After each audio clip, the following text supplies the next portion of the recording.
Judge States, prior to this hearing, filed a notice of intent in regards to enhancing factors that we believe apply, as well as a notice of intent to seek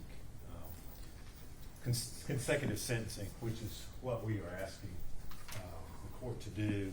And we believe, based upon the seriousness of the offense, as well as the fact that Ms.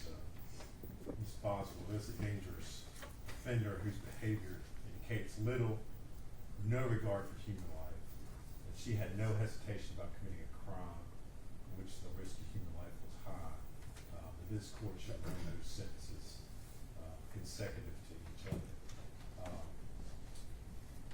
And I want to touch briefly on the enhancement factors, and primarily on the one that I think just screams out in this case, which is the violation of trust.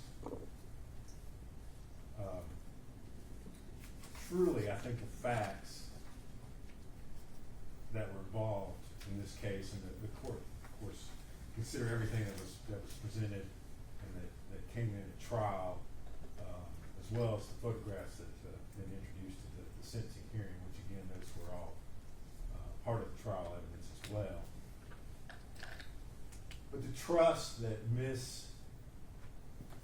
Boswell betrayed upon her daughter was just so callous.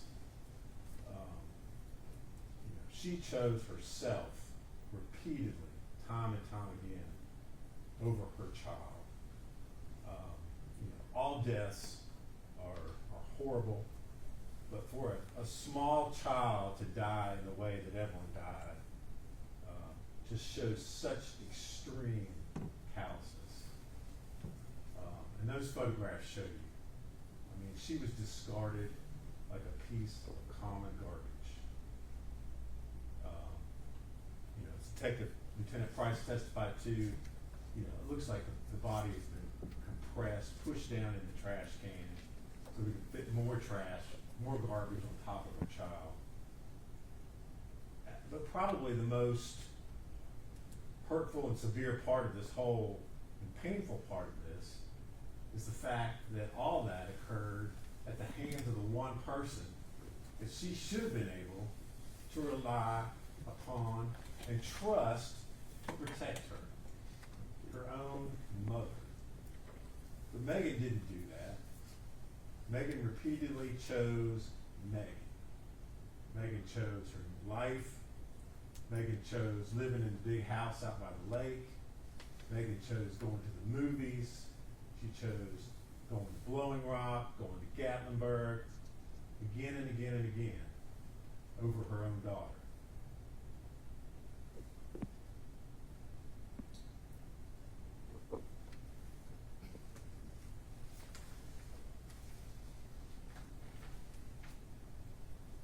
In order for the court to find that the defendant was a dangerous offender and apply consecutive sentencing, there are two things that the case law has said the court has to find. One is that it relates to the severity of the crime. And I can think of nothing that would be any easier than to relate consecutive sentencing to the facts of this case. And what Ms. Boswell did. I mean, not only did she murder her own child and then go about her own life, but then once law enforcement was finally brought into the case, not because of her, not because she did anything, but because it finally got reported by her dad, well, then she manipulates law enforcement, it manipulates the community by continuing to lie over and over and over again, causing extraordinary resources to have to be involved for weeks trying to find this child in the hopes that she's alive. And then even after that, even after she finally coughs up the fact that her child is dead, she continues to lie about not knowing where she is. When all along, she's sitting there stuffed upside down in a trash can in her childhood playhouse. So I think it's very easy for this court to find that the severity of this crime and her suffocating her own child, putting her in a trash can, and then repeatedly lying about it to cover it up relates to the severity of the crime. The second finding this court has to make is that it was necessary that consecutive sentencing was necessary to protect the public from further crimes, and provided the court, as well as Mr. Scott, with the case of State v.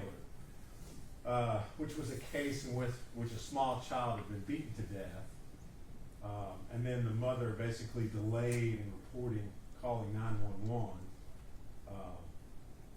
which eventually resulted in the child dying because she didn't receive any medical attention. And the court in that case found that the dangerous offender classification was satisfied because the defendant had demonstrated extreme callousness towards the health and welfare of the victim, and the results were fatal. Well, Judge, I really, it does not get any more callous than what the defendant did in this case. You know, she turned her back, she turned her life, she turned her trust away from her own child. Evelyn got in the way of the life Megan Boswell wanted to live, and so she eliminated that problem. It truly does not get any more callous than that. So the state would submit that both those factors are met, and that the court should impose consecutive sentencing.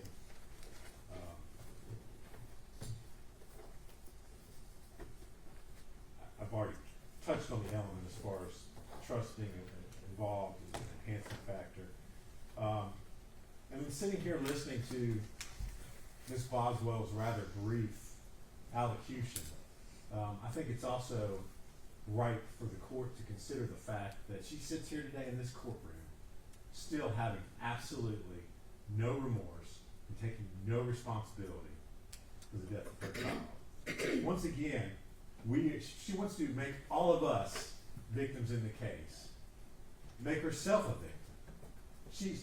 Sheriff's office, I guess, should be issuing an apology to her for the way she's just been unfairly treated during this whole process. Judge, Miss Boswell was not treated unfairly. Her child was treated unfairly. Her 15-month-old child never had a chance because of the one person who should have protected her. So for that reason, the state is asking you to maximize her sentence in the remaining counts that she has to be sentenced on, and we would ask that they be run consecutive, Judge. Thank you.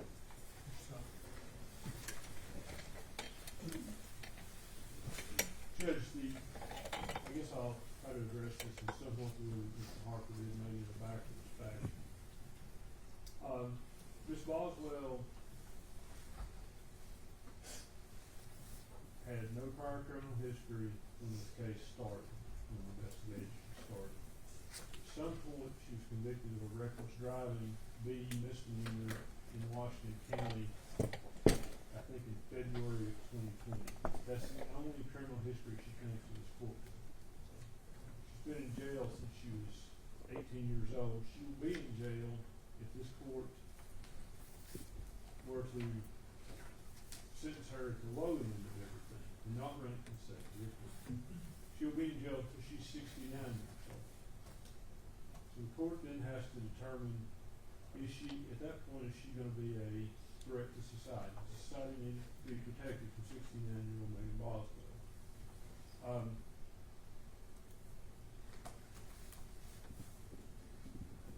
The court should, I guess first the court has to consider the length of the sentence. She's a range one offender as to each count. The court should impose I think the sentence is short of a sentence is as necessary, is what the court is supposed to do to achieve the purposes of sentencing. Here, she's serving a life parole at 69 years old. So how much more do you need? Essentially, the state asks you to sentence her to life without parole, is what they want. And we have addressed that issue already, in a manner of speaking. We, I guess, practiced law 25 years, and it's the only jury sentencing I've ever done. But the jury had the opportunity, after hearing all these facts, to consider whether to sentence her to life without parole or life with parole. They sentenced her to life with parole. And I know you're not bound by that on these other counts, but I think in fairness and in deference to that jury, we have to give some respect to what determination they made. And they were aware of all the other charges. Obviously, they heard the guilt phase on those and convicted her of those. So I think that is important. We'll consider that. She's eligible for probation on all the other charges. The court has to make a determination whether or not those sentences should be suspended or served. The court has to make a determination whether, if they are served, how they're served, consecutive or concurrent.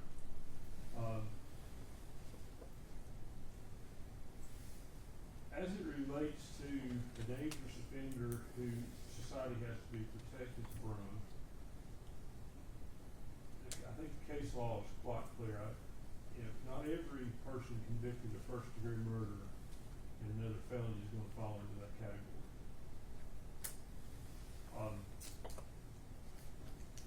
Normally, in a lot of the cases you see multiple victims, multiple acts. Here, all those things kind of go together. And I guess the other thing we have to talk about is what counts merge together in this sentence. I would suggest, of course, that the murder counts merge together for one count. That the child abuse and child neglect counts should merge. And that all of the following false reports should merge, because I sent a case to you yesterday.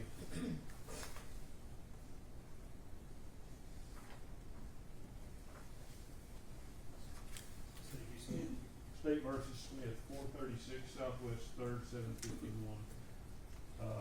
This is Supreme Court decided that in 2014. It talks about cases just like this. Each of these cases, these interviews were basically a continuation of the other interviews. And based on the rule of leniency, the court found that even though in that case interviews were made over multiple days with different officers, just in this case that they had to merge. And that's what I think should happen here, is all those counts should merge. And I guess finally I want to address what Mr. Harper said about Ms. Boswell's comments. I think a lot of defendants would probably feel that way.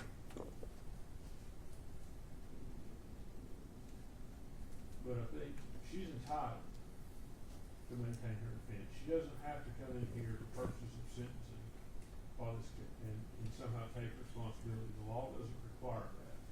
That's not one of the factors to consider for consecutive sentencing. That's not one of the factors to consider for length of sentence. The defendant has a right to maintain their innocence, and to hold that against them and to somehow sentence them to more jail time because they don't come in here and say, I did it. That violates due process. It violates the right to trial by jury, the right to appeal. So I would suggest to the court that the appropriate sentence here should be bottom end of the range. The sentences should run concurrent, and ultimately she should be left with a